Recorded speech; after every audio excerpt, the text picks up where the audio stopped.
Para penonton yang dimuliakan Allah Subhanahu Wa Taala, dalam ayat kelima iaitu iyyaka na'budu wa iyyaka nasta'in.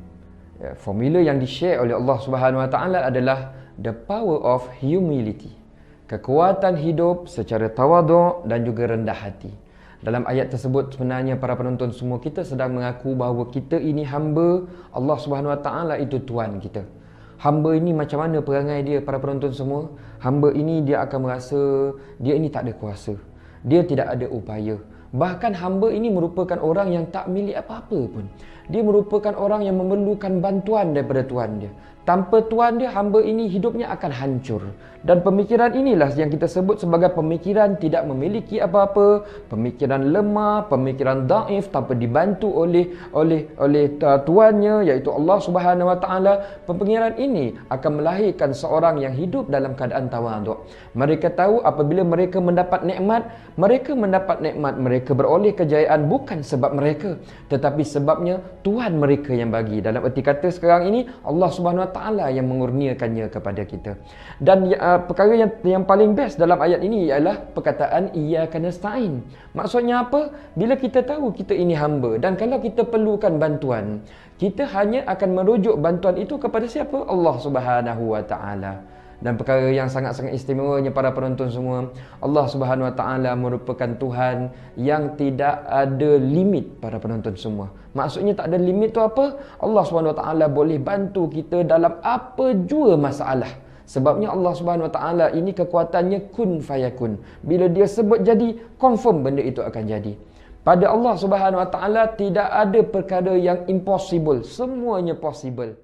Tuan-tuan dan puan-puan, muslimin dan juga muslimat yang dimuliakan Allah Subhanahu Wa Taala. Sebenarnya saya ingin mengajak kita untuk kita berfikir tentang solat yang kita lakukan tiap-tiap hari ya. Sepanjang kita solat seumur hidup ni tuan-tuan dan puan-puan, pernah ke tidak kita cek betul-betul bacaan Fatihah kita dalam solat? Kenapa saya nak ajak anda cek tuan-tuan dan puan-puan? Sebabnya begini.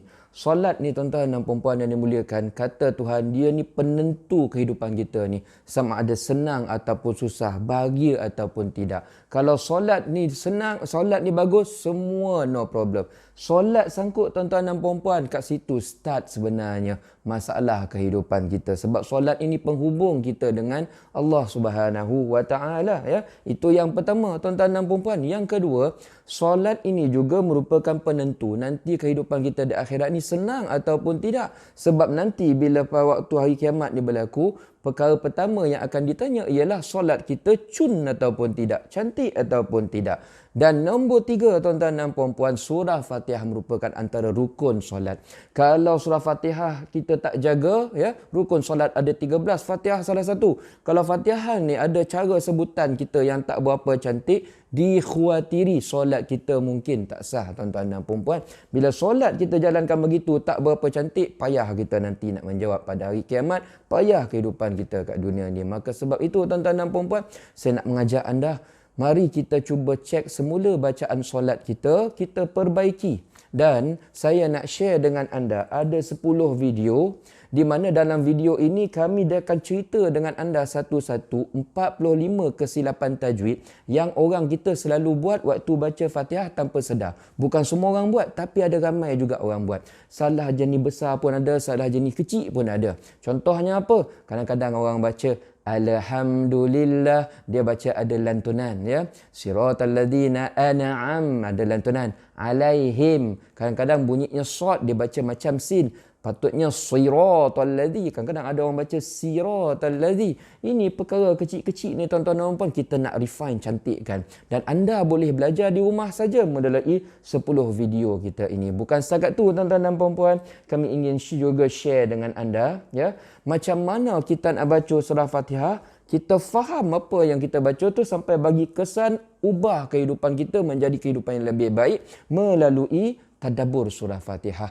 Ada 15 video saya kupas satu-satu bahawa surah Fatihah ni intipati dia sangat besar. Dia cerita tentang misi kehidupan kita, visi kehidupan kita, siapa kita, mana kita nak pergi, apa yang patut kita lakukan. Kalau kita faham, insya-Allah cantik kehidupan kita tuan-tuan dan puan-puan ya. So 25 video ini anda boleh dapatkan tuan-tuan dan puan-puan ya. yurannya, ya, yuran nak belajar ni tuan-tuan dan puan-puan tak ada mahal sangat tuan-tuan dan puan-puan semua, ya. Lebih kurang RM95 sahaja. Tapi sekarang kita ada diskaun 50%, ya, lebih daripada 50%. Anda dapatkan sekarang yurannya hanya RM45 sahaja, ya.